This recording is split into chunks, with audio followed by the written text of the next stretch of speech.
अस्सलाम वालेकुम फ्रेंड्स, मैं हूं राजा शुजात और आप देख रहे हैं राजा शुजात यूट्यूब चैनल और फेसबुक पेज।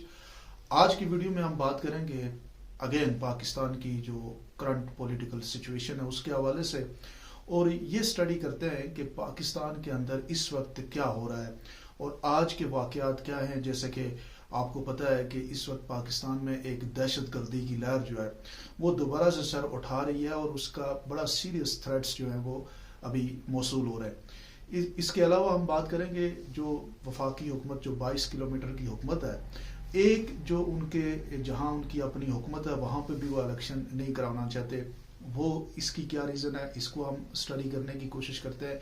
इस सब की तरफ जाने से पहले आप लोगों से सिर्फ इतनी गुजारिश है कि अगर आपने हमारे यूट्यूब चैनल और फेसबुक पेज को लाइक नहीं किया तो उसको आप लाइक कर लें और चैनल को सब्सक्राइब कर लें। अब हम इस सारे प्रोसेस को स्टडी करते हैं कि पाकिस्तान के अंदर इस वक्त क्या पोजीशन है।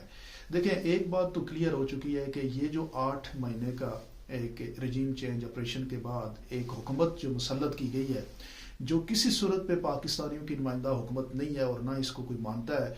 आप इस बात को ज़रूर समझें कि एक हुकूमत नुमाइंदा हो ही नहीं सकती जब उसकी अपोजिशन भी उनके साथ मिली हुई हो, और अपोजिशन में जो लोग बैठाए गए वो इसलिए बैठाए गए थे कि जनाब ये दोनों आपस में मिल के एक लोगों के सामने, इंटरनेशनल मीडिया के सामने और बैरून ममालिक के सामने, जबकि ये बेवकूफ़ी है कि वो लोग अगर ये ना समझें कि ये इस वक्त की जो हुकूमत है ये किस तरह की बनी है, जिसमें अपोजिशन भी किसी की मर्जी की है और उसी की मर्जी, जिसकी मर्जी की अपोजिशन है उसी की ही मर्जी की हुकूमत भी है।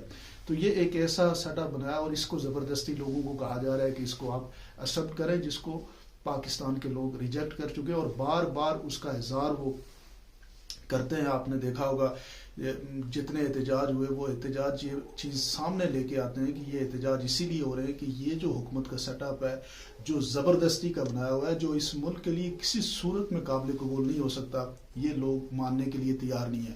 अगर इस तरह के सेटअप मान लिए जाएं तो फिर पाकिस्तान कभी भी स्टेबल नहीं हो सकता। पाकिस्तान के अंदर कभी भी कोई हुकूमत मुस्तकबिल में अपना टेन्योर पूरा नहीं कर सकती और कभी भी पाकिस्तान की पॉलिटिक्स जो है वो इस्तेकाम की तरफ नहीं जा सकती अगर इस प्रोसेस को या जिस तरीके से ये रिजीम चेंज ऑपरेशन है इसको अगर हम मान लें।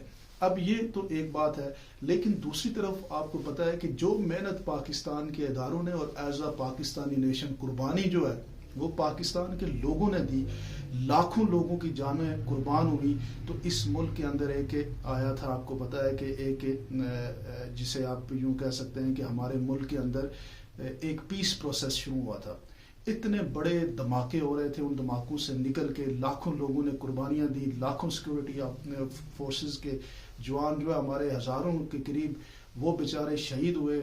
और ये सारा कुछ करने के बाद आज आप देख लें कि क्या हो रहा है बलूचिस्तान के अंदर। आपने देखा होगा कि बलूचिस्तान में दोबारा से अफगानिस्तान से भी दरअंदाजी हो रही है और वहाँ पे पिछले दिनों 5-6 जगहों पे जो है वो सिक्योरिटी फोर्सेस ने उनकी जो अज़ाइम है उनको खाक में मिलाया।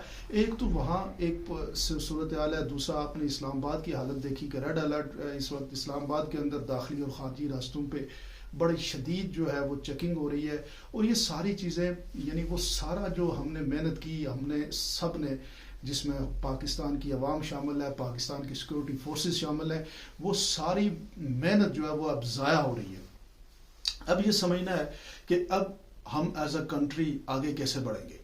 ये एक आपने एफर्ट की, लेकिन उसके बाद पाकिस्तान की जो इकोनॉमिक पोजीशन है आपके सामने है कि इकोनॉमिकली पाकिस्तान की इस वक्त ये सूरत हाल बन चुकी है कि IMF के बारे में शब्बर ज़ैदी ने एक बात की है कि IMF ये चाहती है कि हम इन लोगों से जो अभी मौजूदा हुकूमती सेटअप है इससे बात नहीं करेंगे और कोई इनके साथ हम डील फाइनलाइज नहीं करेंगे। अब इसमें कितनी सच्चाई है और कितना झूठ है ये तो देखने वाली बात है, लेकिन अगर ये सच्ची बात है तो फिर आप सोच लें कि इस मुल्क के लिए क्या होगा। अब अगर इंटरनेशनल फोर्सेस भी इसको नहीं मानती तो फिर आप देख लें। तीसरी जो इम्पोर्टेंट बात है कि जिस इलेक्शन कमीशन के बारे में इमरान खान साहब हमेशा क्वेश्चन करते हैं, वो क्वेश्चन इस तरह नहीं है कि मतलब इमरान खान साहब को कोई ज़ाती प्रॉब्लम है इलेक्शन कमिश्नर से। सिकंदर सुल्तान राजा साहब के बारे में जो चीज़ें इमरान खान साहब हमेशा पॉइंट आउट की हैं वो हमेशा सच साबित हुई हैं। आज आप देख लें कि पाकिस्तान की ये जो हुकूमत है ये बेसिकली 22 किलोमीटर की हुकूमत है इस्लामाबाद की, ان 22 کلومیٹر میں جناب ایک الیکشن کروانا تھا لوکل باڈیز کا، وہ آج الیکشن جو ہے وہ اس کو ڈیلے کر دیا گیا اور اس الیکشن سے رائے فرار اختیار کر دی گئی ہے۔ جو سروے ہوئے ان سروے کے مطابق پاکستان تحریک انصاف جو ہے وہ 2/3 سے زیادہ سیٹیں یہاں پہ اسلام آباد میں جیت رہی تھی، اور یہ وہ اسلام آباد ہے جہاں پہ جناب رانا صلاح اللہ کے صاحب کی سب سے زیادہ گرفت ہے، اور وہ سب کچھ اپنی مرضی کا یہاں پہ کرتے ہیں۔ ایک طاقت انہوں نے یہاں پہ رکھی ہوئی ہے، ڈیفینیٹلی اسلام آباد ان کے نیچے ہے تو طاقت انہی کے پاس ہے۔ یہ اسلام آباد کے اندر بھی الیکشن سے فرار اختیار، یعنی کسی بھی جگہ پہ الیکشن نہیں کرانا چاہتے۔ پچھلے دنوں میں عمران خان صاحب نے ایک انٹرویو میں کہا کہ وہ یہ سمجھتے ہیں کہ شاید الیکشن اپریل میں ہو جائیں۔ اپریل میں اس لیے ہوں گے الیکشن، اور یہ ہونے بھی چاہیے، کیونکہ پاکستان آگے نہیں چل رہا۔ پاکستان آگے تبھی جائے گا جب یہاں پہ ایک free and fair fresh election ہو، اور اس الیکشن کے بعد جو حکومت بنے گی ڈیفینیٹلی لوگ اس حکومت کو مانیں گے، ایکسیپٹ بھی کریں گے اور آگے بڑھیں گے۔ پاکستان کے جتنے مسائل کا حل ہے اس وقت وہ صرف الیکشن ہے، کیونکہ یہ جو گورنمنٹ ہے یہ ایک پورا پلان کر کے بنائی گئی۔ آپ دیکھیں نا کہ اپوزیشن پہ جو لوگ بیٹھے ہوئے ہیں ابھی اسمبلی کے اندر، وہ پی ٹی آئی کے لوگ ہیں، پی ٹی آئی کے ٹکٹ پہ جیت کے آئے تھے، لیکن ان کو زبردستی بٹھایا ہوا ہے، ان کو بھی بینیفٹس دے رہے ہیں، اپوزیشن والے بھی مزے کر رہے ہیں، حکومت والے بھی مزے کر رہے ہیں۔ تو یہ کون سی حکومت ہے؟ یہ پاکستانیوں کی نمائندہ حکومت تو نہیں ہے۔ اور آپ نے دیکھا کہ ان 8 مہینوں میں پاکستان کی انفلیشن ریٹ کہاں پہ پہنچ گیا۔ تو ان ساری باتوں کو اگر ہم کلیکٹ کریں تو یہی بات ثابت ہوتی ہے کہ خان صاحب جو کہہ رہے ہیں، اس کو یہ لوگ پولیٹیکل پوائنٹ سکورنگ کے لیے کہتے ہیں کہ شاید خان صاحب کا کوئی ذاتی فائدہ ہے۔ خان صاحب کا ذاتی فائدہ اس میں کچھ نہیں ہے، صرف اور صرف اس ملک کا فائدہ ہے اگر ہم یہاں پہ ایک فری اینڈ فیئر الیکشن کراتے ہیں۔ اس الیکشن کے بعد ایک جو حکومت بن کے آئے گی وہ سٹیبل حکومت ہوگی، اس کو لوگ مانیں گے اور آگے بڑھیں گے۔ اور اسی کے لیے پاکستان کے اس وقت جتنے بھی پاورفل کوریڈور ہے ان سب کو مل کے کوشش کرنی چاہیے کہ اس ملک کے اندر سٹیبلٹی لے کے آئیں، استحکام، سیاسی استحکام لے کے آئیں، تاکہ معیشت بہتر ہو اور یہاں پہ لوگوں کے لیے کوئی رہنے کے لیے ایک آسان ماحول بنایا جا سکے۔ اگر یہ نہیں کریں گے تو ڈیفینیٹلی یہ پاکستان کے لیے بڑا مشکل ہوگا۔